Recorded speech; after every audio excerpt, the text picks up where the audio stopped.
Hello बच्चों, कैसे आप लोग। आई होप कि आप लोग अच्छे होंगे, प्यारे बच्चे मस्त होंगे, पढ़ाई लिखाई मस्त चलती होगी। तो चलिए बच्चे, आज का सेशन जो है वेरी वेरी मोस्ट इम्पॉर्टेंट होने वाली है, वो है क्लास 12। क्लास 12 नहीं बच्चे, आज थोड़ा सा केमिस्ट्री में आप लोगों को बेसिक सिखाते हैं, जो बहुत बहुत इम्पॉर्टेंट है बच्चे रसायन विज्ञान में।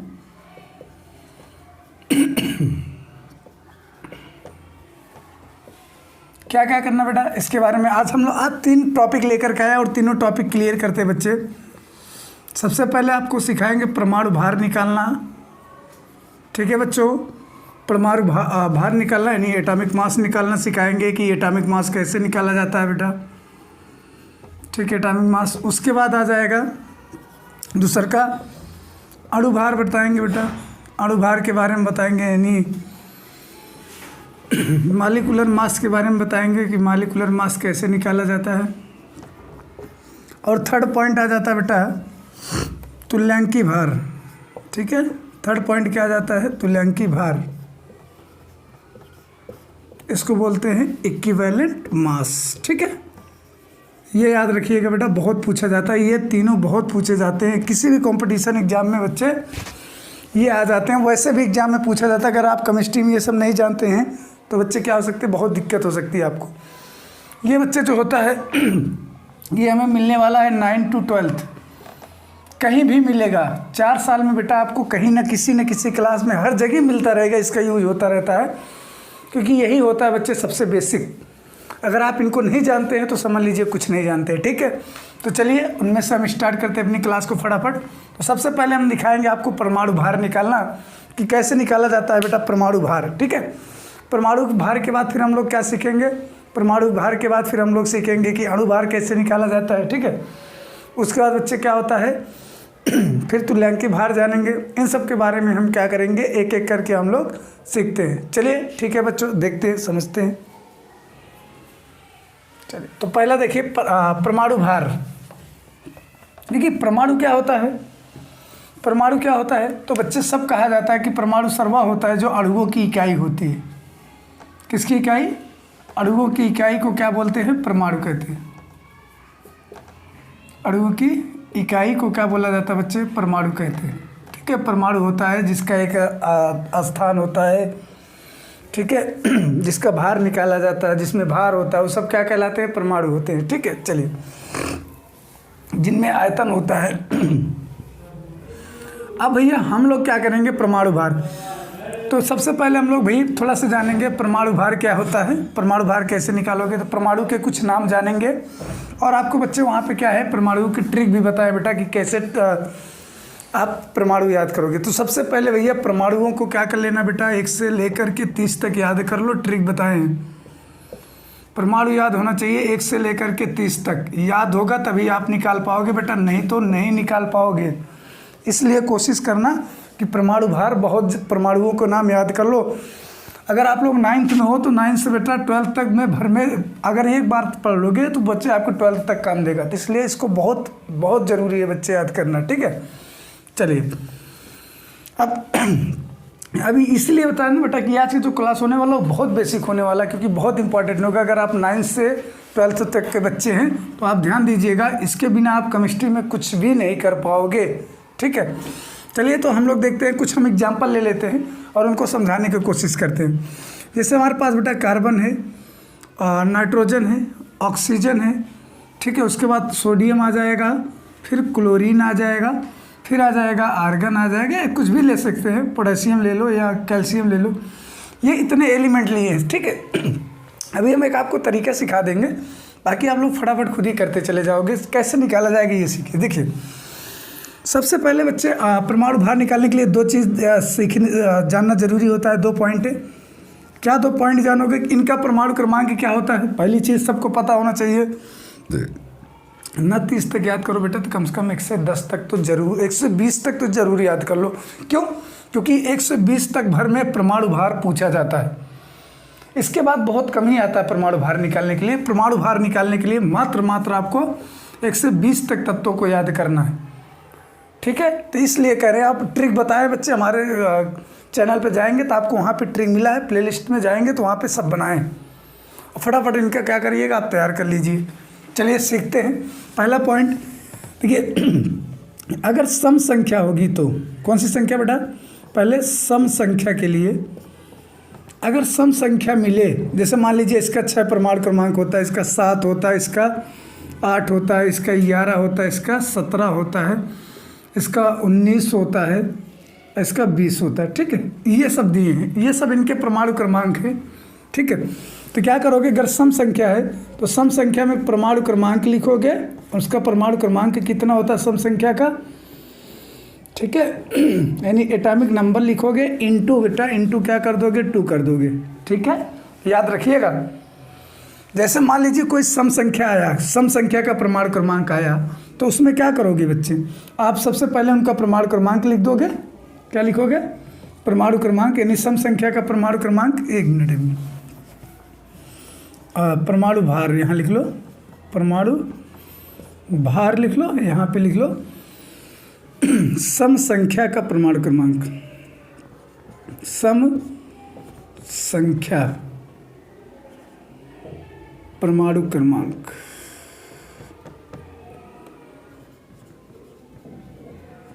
जो आपकी सम संख्या होगी उस सम परमाणु क्रमांक, परमाणु भार बराबर सम संख्या इंटू 2 कर देना। ठीक है, चलिए बहुत आसान है। दूसरा स्टेप क्या है? दूसरा स्टेप है कि परमाणु भार बराबर विषम संख्या इंटू 2 + 1 बराबर 0। ठीक है, ये 2 ट्रिक याद कर लो बेटा, बस खत्म। ये 2 ट्रिक याद कर लो, खत्म। ठीक है, कौन कौन सा होता है? तो परमाणु भार बराबर सम संख्या का परमाणु क्रमांक इंटू 2। देखिए अब आओ कुछ यूज करते हैं बेटा। ठीक है, अब क्या करते हैं? थोड़ा सा यूज करते हैं। कैसे? देखिए कार्बन का कितना होता है? 6। परमाणु क्रमांक कितना होता है? 6। तो कार्बन का परमाणु क्रमांक भैया यहाँ पे सम संख्या है ना, तो 6 × 2, तो 6 दूना 12। ये बेटा इसका निकल गया कार्बन का परमाणु भार। ऐसे ही सम संख्या ढूंढो, ये है। ठीक है, तो इसका कितना होता है? 8 ऑक्सीजन का। ठीक है, ये किसका था? कार्बन का था। ऑक्सीजन 8 × 2 8 दूनी 16। ये इस तरह से इनका परमाणु भार निकल गया। ये बेटा परमाणु भार निकला है। क्या निकला है? परमाणु भार निकला है। चलिए अब विषम संख्या के लिए क्या करोगे? देखिए विषम संख्या में भी कुछ चीज़ें बेटा अपवाद हैं, उनके बारे में बताते पहले हम लोग। देखिए अच्छा 1 मिनट यहीं बगल में अपवाद भी समझ लो। स्टार बना के, नीचे तो दिखता नहीं होगा, नीचे देखो दिख रहा है? अगर यहाँ पे होगा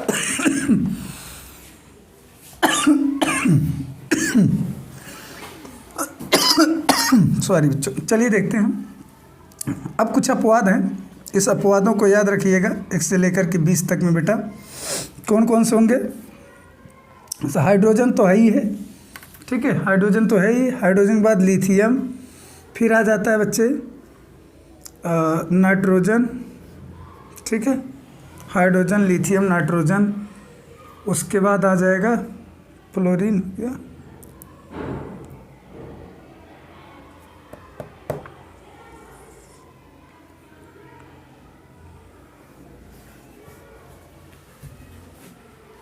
एक और आ जाता है आर्गन।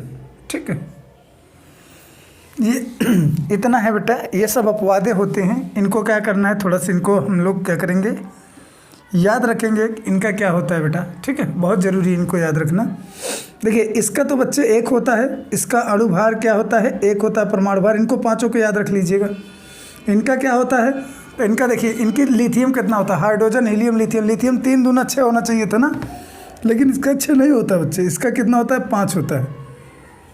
ठीक है, कितना होता है? 5 होता है। नाइट्रोजन 7 दूना 14, लेकिन ये कैसा है? विषम संख्या है ना, तो 15 होना चाहिए था, लेकिन इसका कितना होता है? 14 होता है। इसका 35.5 होता है। कितना होता है? और इसका बच्चे 40 होता है। इनको इतने को याद रखिएगा क्योंकि ये वाले बहुत इंपॉर्टेंट है, अपवाद है। ठीक है, बस इतने चीज़ अगर आप याद रख लोगे बच्चे, 15 को तो बहुत आसानी से निकाल लोगे। चलो देखते हैं। अब ये है बेटा परमाणु भार। विषम संख्या के लिए निकालते हैं तो नाइट्रोजन अपवाद है, पता हो गया भैया। तो इसका 7 दूना 14 होता है बेटा। सोडियम को देखिए, सोडियम इस अपवाद में है नहीं है ना, तो देखते हैं सोडियम का कितना होता है भैया। तो सोडियम 11 × 2 तो +1 होगा, तो 11 दूना 22, 1 23 हो जाएगा। इसी तरह ये तो भी अपवाद है। ये देखिए तो कितना होता है इसका 19 गुणे 2 प्लस 1, तो 19 दूना 38 है 39, ये हो गया। इसका कितना होता है 20 दूना 40 होता है बेटा। तो ये थे क्या परमाणु भार निकालना बेटा। बाकी हम जो छोड़ दिए हैं आप इसको हमें कमेंट करके बताएंगे, होमवर्क में ले लीजिएगा बेटा, ठीक है। इसको फटाफट क्या करेंगे आप लोग हमें कमेंट में बताएंगे, ठीक है। जो जो छोड़ दे रहे हैं उसको आप लोग क्या करेंगे कमेंट में हमें बताएंगे।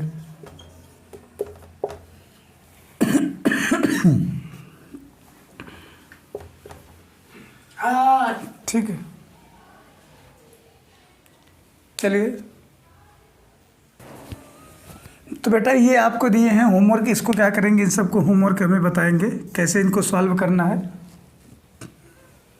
इनको सॉल्व करके बताइएगा कि इनको कैसे सॉल्व करना है, इन सब के बारे में बताइएगा। अब आगे हम आपको बताते हैं अणु भार निकालना, ठीक है। क्या निकालना सिखाते हैं बेटा, अणु भार निकालना। इसको नोट कर लीजिएगा, स्क्रीनशॉट ले लीजिएगा बेटा फटाक से आप लोग। चलिए ठीक है, देखते हैं।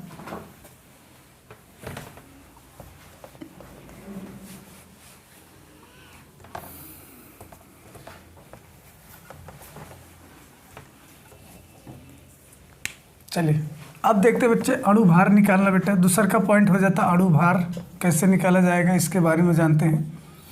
क्या बोला जाता है बच्चे, मॉलिक्यूलर मास कहते हैं, ठीक है, मॉलिक्यूलर मास। इसलिए जल्दी जल्दी सीख लीजिए बेटा।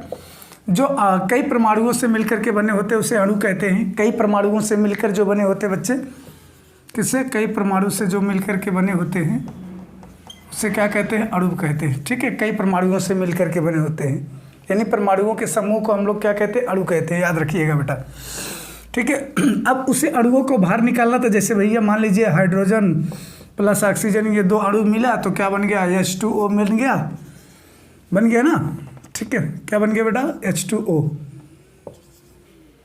ठीक है। ऐसे मतलब अब ये पूरा क्या हो गया, एक अणु बन गया ना।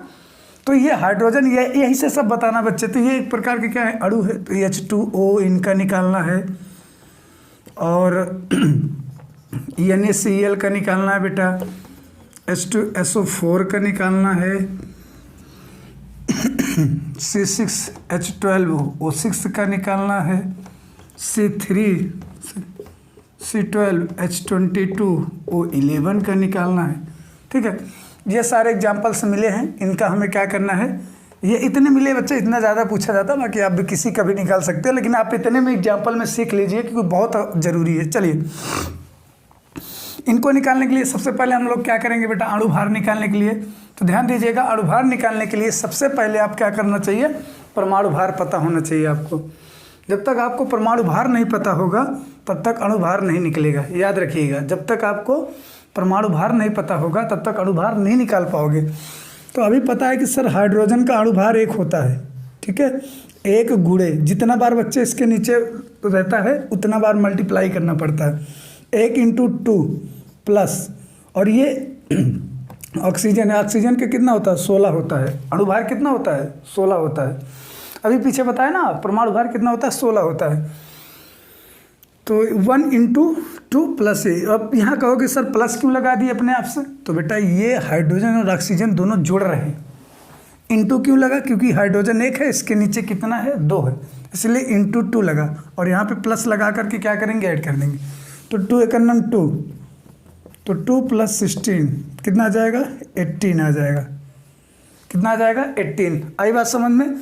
तो H2O का जो अणु भार होता है, पानी का जो अणु भार होता है बेटा, वो कितना होता है, 18 होता है, ठीक है। कितना होता है, 18 होता है। इसी तरह NaCl का निकालिए, सोडियम का तो बेटा 23 होता है, प्लस निकाल के पीछे देख लीजिए, इसका कितना होता है, 35.5 होता है। इनको दोनों को जोड़ दोगे तो कितना आ जाएगा, 58.5 आ जाता है भाई, ठीक है। बहुत आसान क्लास है बेटा। देखिए हाइड्रोजन कितना है, 1 × 2 प्लस ये कितना है, 16 दूना 32 है, ठीक। फिर यहाँ पे क्या लिखा है भैया, ये 16 होता है, 16 × 4, ठीक है। तो 2 + 32 + 16 चौका 64 होता है। ऐड कर दोगे 2 2 4 2 6 2 8 आ जाएगा। यहाँ पे क्या आ जाएगा, 9, ठीक है। इस तरह से निकलेगा। टोटल कितना आ जाएगा बच्चे, 98 आ जाएगा। कितना आ जाएगा, 98 आ जाएगा। चलिए आगे बढ़ते हैं। अब यहाँ पे क्या है, कार्बन कितना है, तो कार्बन है 12 इंटू 6, कितना बेटा? कार्बन के क्यों होता है 12, अभी पीछे निकाल के सिखाए थे ना, 12 होता है, 12 इंटू 6 हो जाएगा, 12 इंटू 6 प्लस हाइड्रोजन कितना होता है 1 इंटू 12, 1 गुणे 12 होता है। ठीक, क्यों? क्योंकि हाइड्रोजन का 1 होता है, गुणे में कितने बार? 12 बार बेटा। आओ आगे देखते हैं। इसका कितना होगा 8 दूनी 16, 16 होता है इसका, 16 इंटू 6, तो इसका क्या करेंगे 72 प्लस 12 प्लस 16 छक्का 96, सबको ऐड कर दीजिए बेटा, 2 4 2 6 2 8 8 2 10, 10 यहाँ पे कितना बचेगा, हासिल 1 तो 9 1 10 1 11 7 18, यानी 180 आ जाएगा बेटा। कितना आ जाएगा 180 आ जाएगा। ठीक है, इस तरह से हम लोग क्या करेंगे, इनका सबका हम लोग बच्चे अणु भार निकालेंगे। एक आपके लिए क्या दे देते हैं, होमवर्क दे देते हैं। ठीक है, एक क्या दे देते हैं बेटा आपके लिए, होमवर्क दे देते हैं। ठीक है, नोट कर लीजिएगा, स्क्रीनशॉट ले लीजिए। चलिए अब हम लोग समझते हैं तुल्यांकी भार, फटाक से देख लीजिए, नोट कर लीजिए बेटा। ठीक है, तुल्यांकी भार कैसे निकालोगे, चलिए देखते हैं, मिटा लीजिए। तुल्यांकी भार के बारे में जानते हैं बेटा। ठीक है, तुल्यांकी भार, चलिए भैया तो हम लोग देख लेते फटाक से भैया तुल्यांकी भार कैसे निकाला जाता है बेटा। तुल्यांकी भार कैसे निकाला जाता है, बहुत इंपॉर्टेंट है बच्चे, इंग्लिश में कहते हैं इक्विवेलेंट कैसे निकाला जाता है, इक्विवेलेंट मास। ठीक है, इक्विवेलेंट मास कैसे निकाला जाता है, इसके बारे में फटाक से देख लेते हैं। तो तुल्यांकी भार को भैया कैपिटल ई से प्रदर्शित करते हैं बेटा। कैपिटल ई बराबर होता है, क्या होता है, परमाणु भार बटे संयोजकता, परमाणु भार बटे संयोजकता, बहुत इंपॉर्टेंट है बेटा, इसलिए ध्यान दीजिएगा, परमाणु भार बटे संयोजकता होती है। ठीक है, चलिए तो हम लोग फटाक से अब देखिए, ये तो हो गया परमाणु भार बटे संयोजकता, लेकिन इसका तुल्यांकी भार भी कई चीज़ जगह से निकाला जाता है। जैसे एग्जाम्पल के तौर पर अगर हम लोग समझेंगे तो सोडियम का निकाल लीजिए, मैग्नीशियम का निकाल लीजिए, ठीक है, कार्बन का निकाल लीजिए, ऑक्सीजन का निकाल लीजिए, कैल्शियम का, ये सब का भी तुल्यांकी भार निकाल के सिखाते हैं कैसे निकाला जाता है बेटा। तो सबसे पहले आपको पता होना चाहिए सोडियम का है, सोडियम क्या है। तो सोडियम का क्या करोगे, इसका हम लोग परमाणु भार निकालेंगे। कैसे निकालोगे, आपको पता है कि सोडियम का परमाणु भार कितना होता है भैया, 23 होता है। कितना होता है सोडियम का परमाणु भार, 23 होता है। ठीक है, याद रखिएगा। अब क्या है, संयोजकता क्या होती है। ठीक है, संयोजकता में क्या करोगे, तो इस पर हम लोग देखेंगे कि इसका चार्ज कितना होता है, इस पर चार्ज कितना होता है। तो भाई 23 है, इसकी संयोजकता कितनी होती है। तो बच्चे इसका संयोजकता मतलब जैसे सोडियम के इलेक्ट्रॉनिक विन्यास करेंगे, संयोजकता भी सीख लीजिएगा। सोडियम बेटा क्या होता है 11, इसका इलेक्ट्रॉनिक विन्यास करोगे 2,8,1। ठीक, जिसके पीछे जितना बार आ जाए वही उसकी वैलेंसी होती है, वही उसकी संयोजकता होती है। बस इतने बताएंगे, ज़्यादा डिटेल लेंगे तो नेक्स्ट वीडियो बना देंगे बेटा इस पर, लेकिन इतना ध्यान दीजिएगा, जिसके पीछे जितना आए वही उसकी संयोजकता होती है। तो इसके पीछे कितना आया, 1 आया, 1 से भाग दे दो तो कितना आ जाएगा 23। यानी कहने का मतलब है बेटा कि अगर सोडियम का तुल्यांकी भार कितना आ जाएगा तो 23 आएगा। तो इसका परमाणु क्रमांक 11 होता है, परमाणु भार कितना होता है 23 होता है, तुल्यांकी भार भी 23 होता है सोडियम का। तीनों चीज़ क्लियर कर लीजिए। अगला बेटा मैग्नीशियम का कितना होता है 12, 2,8,2। ठीक है, तो 12 दूना मैग्नीशियम कितना है, सम संख्या है तो 12 दूना 24 हो जाएगा, 12 दूना 24। अब इसके पीछे कितना है 2, तो 2 से भाग दे दीजिए, 2 से कट गया, कितना आ गया 12 आ गया। कितना आ गया 12 आ गया। ठीक है, समझ में आई बात। तो बहुत ईजी है, कुछ है नहीं बेटा, बहुत आसान है तुल्यांकी भार निकालना। कार्बन का कितना होता है 6 होता है, तो यहाँ पे लिखो भैया 6 दूना 12। वैसे तो भार निकालोगे 12 हो जाएगा, क्योंकि परमाणु भार पूछा है, तो भार कितना हो जाता है 12। और कार्बन का कितना होता है 2,4, इसे 4 से भाग दे देंगे। ठीक है, तो कितना आ जाएगा 4 3 12, 3 आ जाएगा इसका तुल्यांकी भार। कितना आ जाएगा 3 आ जाएगा। ऑक्सीजन का कितना हो जाएगा बेटा, ऑक्सीजन का कितना होता है 8, तो 2,6 हो जाएगा। ठीक है, अब क्या बचेगा, कार्बन का तुल्यांकी भार बेटा शायद 12 ही होता है, क्योंकि इसमें क्या हो जाएगा 1 2 3। अच्छा चलिए इसको देख लेते हैं। इसका बेटा संयोजकता 2 हो जाएगा। ऑक्सीजन की संयोजकता कितनी होती है? 2 होती है। क्यों? क्योंकि ये घट जाता है बेटा, तो क्या हो जाएगा? ऑक्सीजन 8 दूनी 16/2 कितना आ जाएगा? 8। इसकी संयोजकता कितनी आ जाएगी? 8 आएगी। इस तरह से बच्चे हम लोग इनकी क्या करेंगे, सबकी संयोजकता मतलब तुल्यांकी भार निकाल लेंगे बहुत आसानी से, समझ करके, सीख करके। ठीक है, चलिए अब भाग देते हैं। इसके लिए एक फार्मूला लगता है बेटा, इसके लिए एक फार्मूला लगता है n-8। तो n बराबर 6 था, 6 में से 8 घटा दिए तो कितना आ गया? 2 आ गया। लेकिन आएगा 2, लेकिन -2 आएगा ना, चार्ज 2 आएगा। लेकिन बच्चे हम लोग बैलेंसी निकालने के लिए कुछ नहीं लगाते हैं। ठीक है, याद रखिएगा, बैलेंसी लगाने के लिए हम लोग कुछ नहीं लिखते हैं। ठीक है, चलिए अब बेटा क्या होता है, संयोजकता के थोड़ा टाइप आ जाता है घुमा घुमा करके। ठीक है, संयोजकता जो होती है, तुल्यांकी भार जो होता है वो अलग अलग टाइप का आता है, उसके बारे में वो थोड़ा सा समझ लेते हैं। ठीक है, वो कैसे आता है ये देखिए। पहला होता है अम्लों का तुल्यांकी भार। किसका बच्चे? अम्लों का तुल्यांकी भार। ठीक है, इसके बराबर होता है अणु भार बटे क्षारकता होता है। ठीक है, अणु भार बटे क्षारकता होता है। दूसर का क्षारों का तुल्यांकी भार होता है।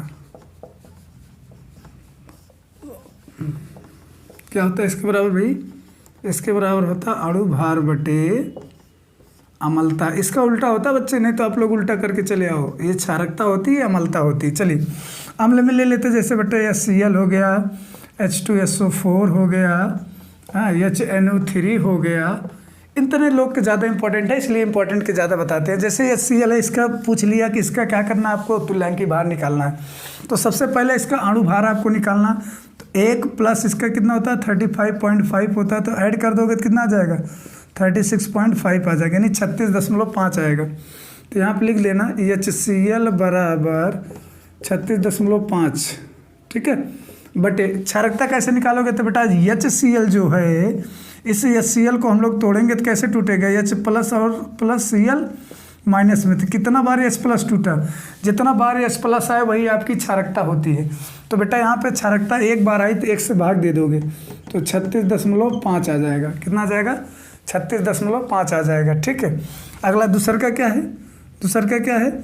H2SO4। तो हाइड्रोजन का 1 गुणे 2, मतलब इसका पूरा निकालोगे तो कितना आएगा? हाँ, 1 गुणे 2 प्लस 16 प्लस, अभी पीछे निकाले थे ना बेटा, तो इसका कितना निकाले थे? 98 आया था, पीछे देख लीजिएगा। अब H2SO4 का हम लोग क्या निकालेंगे, थोड़ा सा देख लेते जल्दी से। 98। अब इसकी क्षारकता कैसे निकालोगे? तो हमें पता है कि अगर हमें H2SO4 को तोड़ेंगे तो बच्चा ये हाइड्रोजन कई बार में टूटेगा? 2 बार में। कितना बार में? 2 बार। अम्लों की तो पहचान यही होती ना, अम्ल की पहचान यही तो जिसके H प्लस होता है। तो बच्चे H प्लस कितना बार है? 2 बार। तो 2 से भाग दे दीजिए तो कितना आ जाएगा? 49 आ जाएगा। इस तरह से बेटा हम लोग सबका क्या करेंगे, संयोजकता निकाल लेंगे। क्षारों में जैसे NaOH हुआ, KOH हुआ। अब इनकी पहचान क्या होती है? क्षार की। जिसके पीछे OH लगा रहे वही बेटा क्षार कहलाते हैं। वही क्या कहलाते हैं? क्षार कहलाते हैं। तो इसका चलो निकाल लेते हैं, अणु भार निकालते हैं। तो भैया 23 प्लस 16 प्लस 1 कितना आ जाएगा बेटा? टोटल 40 आ जाएगा। तो यहाँ पर लिखो 40 बटे क्षारकता क्या आ जाएगी? तो NaOH तोड़ेंगे तो क्या हो जाएगा? सॉरी, NaOH को तोड़ेंगे, बगल में देख लो। NaOH को तोड़ेंगे तो क्या हो जाएगा बच्चे? Na प्लस और OH माइनस। कितनी बार आई? OH कितना बार? 1 बार आया ना, वही उसकी अम्लता कहलाएगी। तो बेटा 1 से भाग दे देंगे, 40 आ जाएगा। किसका निकाले थे हम लोग? NaOH का। ठीक है, इसी तरह अगर हम लोग KOH के निकालेंगे तो क्या हो जाएगा? KOH का भी वही आएगा। इसका निकाल लीजिए। 39 होता है, 16 होता है, इसका 39 होता है, 16 होता है प्लस 1 होता है, 17 हो जाएगा। और 17 15 16 की 6 56 आएगा। कितना आ जाएगा बेटा? 56 आ जाएगा। ठीक है, अब 56 में से हम क्या करेंगे? 1 से भाग दे देंगे तो कितना आएगा? 56 आएगा। ठीक है, इस तरह से बच्चे हम लोग इनका क्या करेंगे। तो बेटा ये छोटी सी क्लास थी जिसमें आपको तुल्यांकी भार, तो सॉरी परमाणु भार, अणु भार और तुल्यांकी भार, इन भारों के बारे में सिखाएं और समझाएं बच्चे। आई होप कि आपको ये क्लास समझ में आई होगी बच्चों। अगर समझ में आई होगी तो वीडियो को लाइक शेयर करना एवं चैनल को सब्सक्राइब करना। मिलते हैं नेक्स्ट क्लास में, तब तक के लिए जय हिंद, जय भारत, वंदे मातरम। थैंक यू बच्चों।